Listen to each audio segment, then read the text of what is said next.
बाबा ने ठाकुर जी को बोला, लाला ये अग्निहोत्र है, या करवे से जो मन में इच्छा होवे सब पूरी है जाए।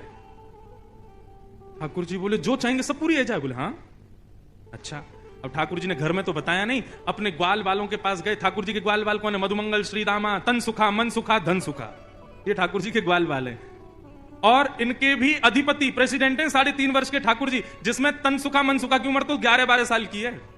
वो भी ठाकुर जी को आके प्रणाम करते हैं। ठाकुर जी ने बुलाया और बुला करके बोले भैया आज से हवन शुरू करना है। मधुमंगल श्रीदामा बोले क्यों? बोले पिताजी बता रहे कि हवन करवे थे, रोज हवन करवे थे, मन की इच्छा पूरी है जाए। हाँ तो लाला तो फिर का इच्छा के लिए करेंगे हम हवन? बोले या हमारे करेंगे कि हम 4-5 की सुंदर सुंदर बहू आ जाए। चारों तरफ बैठ गए और बीच में ऐसे ही हवन सामग्री सूखे पत्तों का चूरा एक दूसरे में बांट दिया, सूखे पत्तों में अग्नि लगा करके, और आचार्य बन के ठाकुर जी बैठ गए और चूरे दे दिए सबको सूखे पत्तों के। अब बोले जैसे ही मैं कहूं स्वाहा सोई डाल दियो। और देख मधुमंगल श्रीदामा, तन सुखा मन सुखा धन सुखा, यदि मैंने कही स्वाहा और तुमने नेक भी विलंब कियो तो फिर मोते मत कहियो यदि काणी बहू आ जाए तो, मोते मत कहियो लूली बहू आ जाए तो। जैसे ही कहूं स्वाहा तुरंत डालनो है।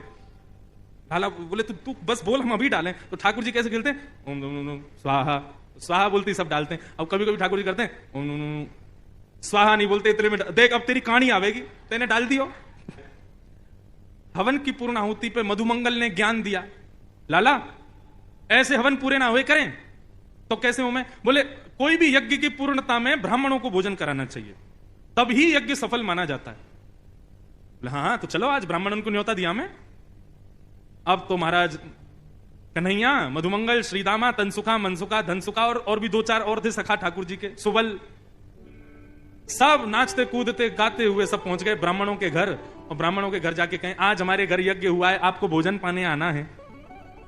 पूरे गोकुल के ब्राह्मणों को निमंत्रण दिया है। अब स्थिति ये कि महाराज जब नंद भवन से निमंत्रण आता है ना, उस दिन ब्राह्मण सुबह से भूखे रहते हैं और नमक का पानी और पीते हैं ताकि भूख और तेज लगे।